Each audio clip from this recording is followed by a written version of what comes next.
बिस्मिल्लाहिर्रहमानिर्रहीम। DAE के students, practicals की सीरीज़ के साथ आप देख रहे हैं एजुकेशनल चैनल KMCH। सब्जेक्ट है हमारा अप्लाइड फिज़िक्स। आज हमने प्रैक्टिकल नंबर 9 देखना है। प्रैक्टिकल नंबर 9 है find resultant of two like parallel forces. हमने दो लाइक पैरेलल फोर्सेस का रिजल्टेंट मालूम करना है। इस प्रैक्टिकल को परफॉर्म करने के लिए जो हमें अपरेटस चाहिए, 2 iron stands with clamps, 2 spring balances, metre strip, sharp wedge चाहिए, हैंगर विद स्लॉटेड वेट चाहिए और धागा चाहिए। सबसे पहले हम ये देखते हैं कि लाइक पैरेलल फोर्सेस क्या होती हैं। पैरेलल फोर्सेस क्या होती हैं? Forces that act in the same or opposite directions at different points on an object are called parallel forces। कि अगर हमारे पास दो फोर्सेस हों, किसी बॉडी के ऊपर दो मुख्तलिफ पॉइंट्स पे एक्ट कर रही हों, या तो वो दोनों सेम डायरेक्शन में हों या फिर अपोजिट डायरेक्शन में हों, हम कहते हैं ये पैरेलल फोर्सेस हैं। लाइक पैरेलल फोर्सेस क्या होती हैं? Forces that are parallel and act in the same direction. कि अगर वो पैरेलल हो और उनकी डायरेक्शन भी सेम हो तो फिर वो लाइक पैरेलल फोर्सेस कहलाएंगी, और अगर वो पैरेलल हो और उनकी डायरेक्शन अपोजिट हो तो फिर वो अनलाइक पैरेलल फोर्सेस कहलाएगी। हमारा आज का प्रैक्टिकल जो है वो लाइक पैरेलल फोर्सेस के बारे में है। लाइक पैरेलल फोर्सेस क्या होती हैं ये शो किया गया है यहाँ पे, कि ये दोनों फोर्सेस जो हैं ये लाइक पैरेलल फोर्सेस हैं, ये दोनों फोर्सेस लाइक पैरेलल फोर्सेस हैं, लेकिन ये दोनों फोर्सेस जो हैं ये अनलाइक पैरेलल फोर्सेस हैं। Resultant of like parallel forces, like parallel forces का रिजल्टेंट किस तरह से होता है? The resultant of two like parallel forces P and Q is given by the sum of the forces. कि अगर हमारे पास दो फोर्सेस हों P और Q और वो दोनों लाइक पैरेलल फोर्सेस हों तो उनका रिजल्टेंट जो है उनको सम करके हासिल होता है, यानी दोनों को जमा कर देंगे। And its direction is the same as that of the forces, और रिजल्टेंट की डायरेक्शन वही होगी जो दोनों फोर्सेस की डायरेक्शन होगी। जैसे यहाँ पे दिखाया गया है कि ये एक P फोर्स है 5 न्यूटन है, अपवर्ड डायरेक्शन में है। ये Q फोर्स है 10 न्यूटन है, अपवर्ड डायरेक्शन में है। इन दोनों का रिजल्टेंट R जो है वो P प्लस Q होगा, यानी 10 जमा 5 15 न्यूटन होगा, और वो अपवर्ड डायरेक्शन में होगा। ये रिजल्टेंट शो किया गया है।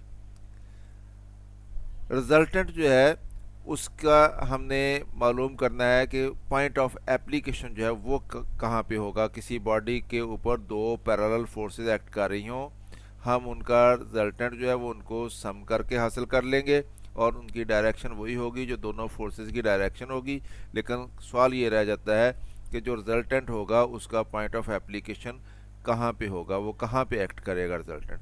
The point of application of the resultant of two like parallel forces P and Q will be in between the forces. यानी उनका पॉइंट ऑफ एक्शन जो है रिजल्टेंट का वो P और Q दोनों फोर्सेस जो हैं उनके दरमियान में कहीं होगा। And it will divide the distance between the forces, और जो दोनों फोर्सेस के दरमियान डिस्टेंस होगा वो उसको डिवाइड करेगा। किस तरह से? In the ratio inversely proportional to the ratio of the forces. यानी जो फोर्सेस की रेशो होगी, जो डिस्टेंस होगा दोनों फोर्सेस का रिजल्टेंट से, उस डिस्टेंस की रेशो अगर हम लें तो वो इनवर्सली प्रोपोर्शनल होगी उस रेशो के जो कि फोर्सेस की रेशो बनेगी।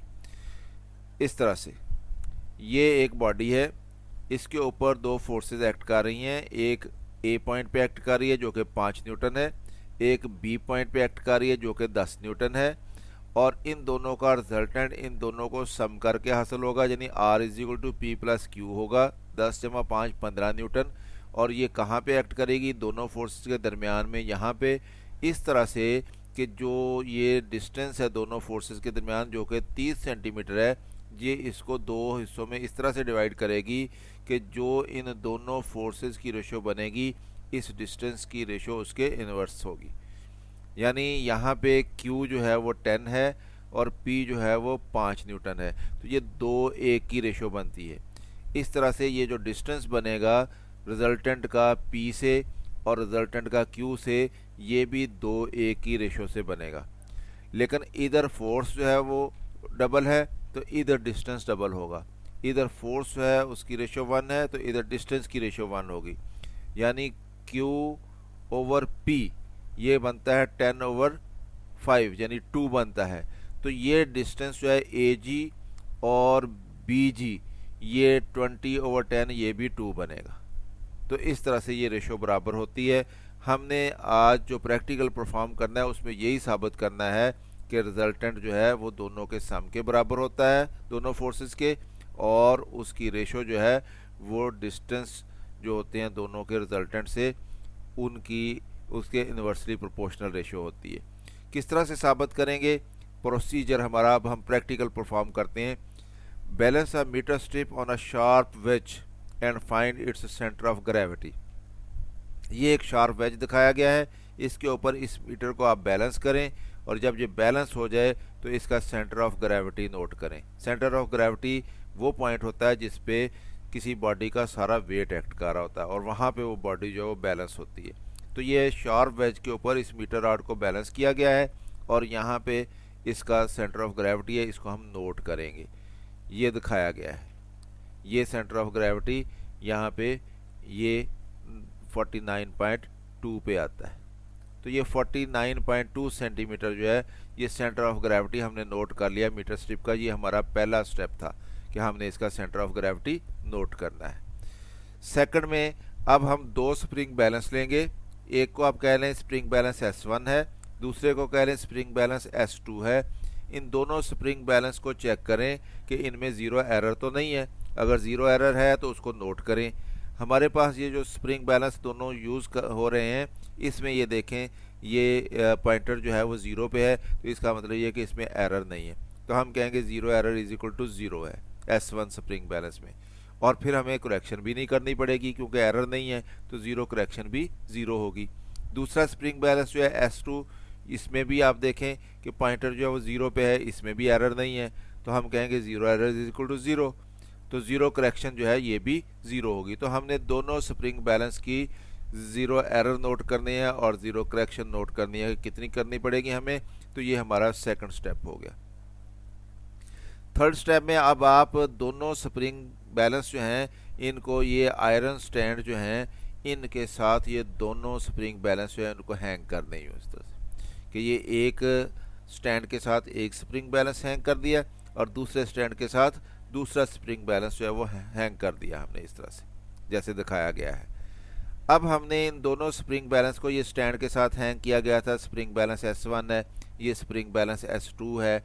इसके साथ एक मीटर रॉड जो है उसको हैंग करना है इस तरह से कि इसका जो स्केल है ये आपकी तरफ हो इस तरह से, और इसको धागे के ये दो लूप बना के इस स्प्रिंग के साथ इधर से और इस स्प्रिंग बैलेंस के साथ इधर से धागे का लूप बना के इस मीटर रॉड को हमने हैंग कर दिया। इस तरह से हैंग करना है कि ये मीटर रॉड जो है ये किसी एक तरफ से ऊंचा और किसी दूसरी तरफ से नीचा ना हो, ये हॉरिजॉन्टली लेवल में होना चाहिए। तो हॉरिजॉन्टल लेवल होना चाहिए इसका। तो इस तरह से हमने इसको हैंग कर दिया। तो जब हमने इसको हैंग कर दिया तो ये स्प्रिंग बैलेंस जो है ये रीडिंग देंगे। हम इस स्प्रिंग बैलेंस की रीडिंग को P1 कह लेते हैं और इस स्प्रिंग बैलेंस की रीडिंग को Q1 कह लेते हैं। अब हम इन दोनों की रीडिंग नोट करेंगे कि ये कितनी रीडिंग दे रहे हैं। जो भी ये दोनों रीडिंग दे रहे हैं इनको अगर हम दोनों को जमा करेंगे तो वो इस मीटर रॉड के वेट के बराबर आएगी। तो हमने मीटर रॉड का वेट नोट करना है, ये हमारा स्टेप है। तो देखते हैं दोनों पे रीडिंग क्या क्या है। ये एक स्प्रिंग बैलेंस है, ये शो कर रहा है कि इसके ऊपर रीडिंग जो है 3.35 है। यहाँ से न्यूटन में अगर मेजर करें, ये न्यूटन है, ये ग्राम है। तो ये 0.3 यहाँ पे होता है, ये 0.31, 0.32, 0.33, 0.34 और ये 0.35।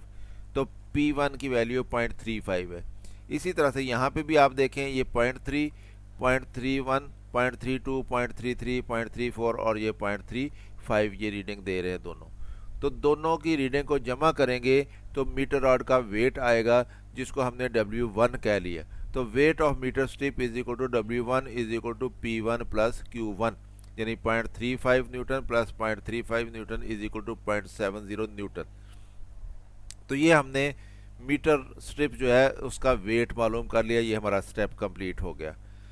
अब हम इस सेटिंग के साथ ये जो दरमियान में हमारे पास सेंटर ऑफ ग्रेविटी है, यहाँ पे एक हैंगर लटका देंगे और उसमें स्लॉटेड वेट जो है वो लोड कर देंगे और इसको हम नोट करेंगे कि हमने ये कितना वेट जो है इधर लटकाया है। तो ये वेट जो यहाँ पे आपको शो हो रहा है, ये W2 is equal to 0.9 Newton है। तो 0.9 न्यूटन वेट जो है हमने कहाँ पे, मीटर स्ट्रिप जो है इसके सेंटर ऑफ ग्रेविटी पे हमने लटका दिया। जब हमने यहाँ पे ये वेट लटका दिया तो एक तो मीटर रॉड का वेट डाउनवर्ड एक्ट कर रहा है और एक जो वेट W2 हमने यहाँ पे हैंग किया है ये डाउनवर्ड एक्ट कर रहा है। अब इसकी वजह से ये दोनों स्प्रिंग बैलेंस जो है इनकी रीडिंग जो है वो चेंज हो जाएगी। हम कहेंगे इसकी रीडिंग अब P2 है और इसकी रीडिंग जो है Q2 है। अब हमने ये दोनों रीडिंग्स जो है इनको नोट करना है। तो दोनों रीडिंग्स का सम जो है वो यहाँ पे जो डाउनवर्ड वेट एक्ट कर रहा है इसके बराबर होगा। और डाउनवर्ड जो वेट एक्ट कर रहा है वो क्या है, एक तो मीटर रॉड का वेट है जो कि W1 था हमने मालूम किया, और दूसरा ये वेट है जो हमने हैंग किया है, ये डाउनवर्ड एक्ट कर रहा है। तो P2 प्लस Q2 बराबर होगा W1 प्लस W2 के।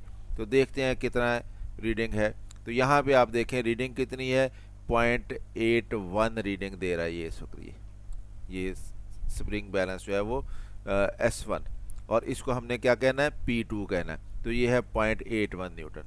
और ये स्प्रिंग बैलेंस S2 जो है ये कितनी रीडिंग दे रहा है, ये 0.8 से एक लाइन पीछे है यहाँ पे, तो ये 0.79 न्यूटन है।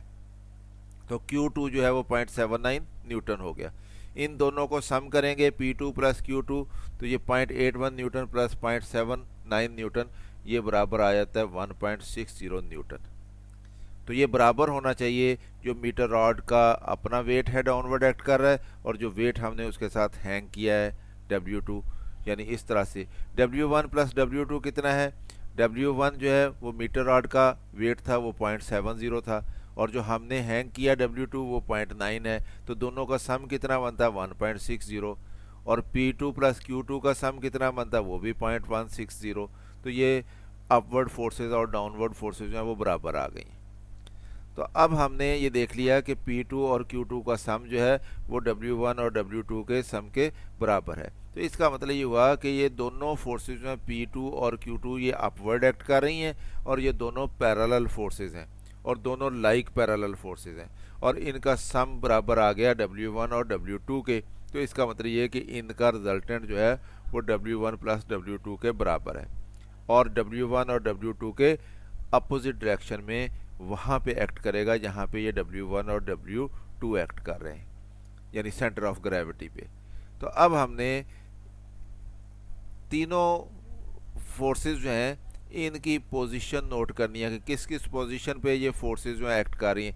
यानी P2 की पोजीशन को आप कह लें, यहाँ पे P2 एक्ट कर रही है उसको कह लें कि ये A पोजीशन है, और Q2 यहाँ पे एक्ट कर रही है इसको कह लें कि ये B पोजीशन है, और सेंटर ऑफ ग्रेविटी पे जो डाउनवर्ड फोर्स एक्ट कर रही है और यहाँ पे हमारा रिजल्टेंट एक्ट करना है अपवर्ड डायरेक्शन में के ऊपर, उसको कह लें कि ये G पोजीशन है। तो ये तीनों पोजीशंस आपको दिखाई गई हैं।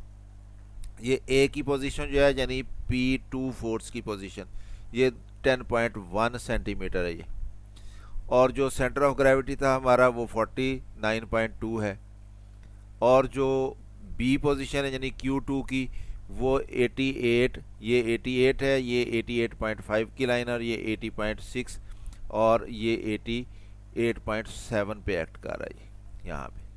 तो ये हमने तीनों पोजीशंस नोट कर ली हमने कि कहाँ कहाँ पे ये फोर्सेस एक्ट कर रही हैं। उसके बाद हमने इस पोजीशन को जो कि A पोजीशन है Q2 की और ये पोजीशन है G, यहाँ पे रिजल्टेंट एक्ट करना है अपवर्ड डायरेक्शन में, और यहाँ पे डाउनवर्ड एक्ट कर रहा है W1 प्लस W2। तो हमने ये डिस्टेंस नोट करना है कि ये डिस्टेंस कितना बनता है। इसको हम AG कह लेते हैं।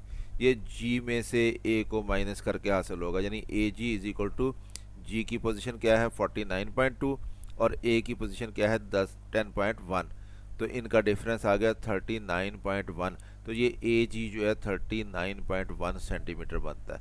तो ये हमने नोट कर लिया कि ये डिस्टेंस कितना है, यानी P2 से रिजल्टेंट का डिस्टेंस कितना है ये नोट कर लिया हमने AG। इसी तरह से हम G से जो Q2 फोर्स है अपवर्ड एक्ट कर रही है, इसकी पोजीशन B है, इसका हम डिस्टेंस नोट कर लेते हैं, ये BG बनेगा और ये B में से G को माइनस करके हासिल होगा, यानी BG बराबर B कितनी पोजीशन पे था 88.7 पे और G किस पोजीशन पे है 49.2 पे, तो दोनों का डिफरेंस 39.5 आ गया, यानी BG इज इक्वल टू 39.5 आ गया हमारे पास। तो ये हमने दोनों डिस्टेंस नोट कर लिए कि दोनों फोर्सेस के रिजल्टेंट से डिस्टेंस क्या बनते हैं, AG और BG। अब हम इस रेशो को ले लेते हैं। हमें मालूम है कि Q over P is equal to AG over BG होता है, या GB कह लें आप इसको। तो हमारे पास फोर्सेस क्या थी Q2 ओवर P2। Q2 कितनी थी 0.79 और P2 कितनी थी 0.81, तो ये रेशो कितनी निकल आती है दोनों फोर्सेस की 0.97। और जो डिस्टेंस है उनकी रेशो लें AG और BG। AG कितना था 39.1 और BG कितना निकला 39.5, तो ये बराबर आया था 0.98। तो ये फोर्सेस की रेशो है और ये डिस्टेंस के इनवर्स की रेशो है, तो ये दोनों रेशोज आपस में बराबर आ गई हैं। तो इस तरह से हमने देख लिया कि जो रिजल्टेंट है वो कहाँ पे एक्ट करता है, उस पॉइंट पे एक्ट करता है जहाँ पे जो फोर्सेस की रेशो होती है वो डिस्टेंस जो है उसकी रेशो के इनवर्स जहाँ पे पॉइंट आता है वहाँ पे वो एक्ट करता है। तो ये दोनों पॉइंट हमने देख लिया कि ये बराबर आ गए, दोनों रेशोज बराबर आ गई। अब हम इसका टेबल बनाते हैं। टेबल में जो हमने ऑब्जर्वेशंस लिखनी है, centre of gravity of metre strip G 49.2 centimetre, zero error of spring balance S1 0, zero correction of spring balance S1 0, zero error of spring balance S2 0, zero correction of spring balance S2 is equal to 0, weight of metre strip W1 is equal to P1 plus Q1 0.35 plus 0.35 0.70 newton. तो ये हमने observations note कर ली। इसी तरह से अब हम इसका टेबल बना लेंगे ऑब्जर्वेशंस का। लोड हैंग्ड एट G के ऊपर हमने जो लोड हैंग किया था W2 वो कितना था 0.9 newton. Total force acting downward at G के ऊपर जो टोटल फोर्स डाउनवर्ड एक्ट कर रही थी वो कितनी थी W1 यानी मीटर रॉड का वेट और W2 यानी जो वेट हमने हैंग किया। जो वेट हमने हैंग किया वो 0.9 था, W1 कितना था 0.7 था, तो ये दोनों का सम जो है 1.6 न्यूटन आ गया। Force acting upward at A के ऊपर जो फोर्स P2 थी हमने नोट की थी स्प्रिंग बैलेंस से, वो 0.81 न्यूटन थी। Force acting upward at B यानी Q2 वो कितनी थी, वो 0.79 न्यूटन थी। इन दोनों का सम भी इतना ही बनता है 1.6 Newton. Position of point A की पोजीशन क्या थी 10.1 centimetre. Position of point B वो क्या थी 88.7 सेंटीमीटर। डिस्टेंस AG कितना निकला था 39.1 सेंटीमीटर और डिस्टेंस BG कितना निकला था 39.5 centimetre. Ratio Q2 over P2 कितनी निकली थी 0.79 ओवर 0.81 इज इक्वल टू 0.97 और रेशो AG और BG की क्या निकली थी 39.1 ओवर 39.5 इज इक्वल टू 0.98। तो ये हमारा टेबल हो गया। तो ये हमारा प्रैक्टिकल जो है वो कंप्लीट हो गया। स्टूडेंट्स, अगर आपको वीडियो पसंद आई है तो इसको लाइक करें, ख़ुद भी देखें, दोस्तों को भी दावत दें। चैनल अभी सब्सक्राइब नहीं किया तो इसको सब्सक्राइब कर लें। मेरी तरफ से अल्लाह हाफिज़, शाद रहें, आबाद रहें।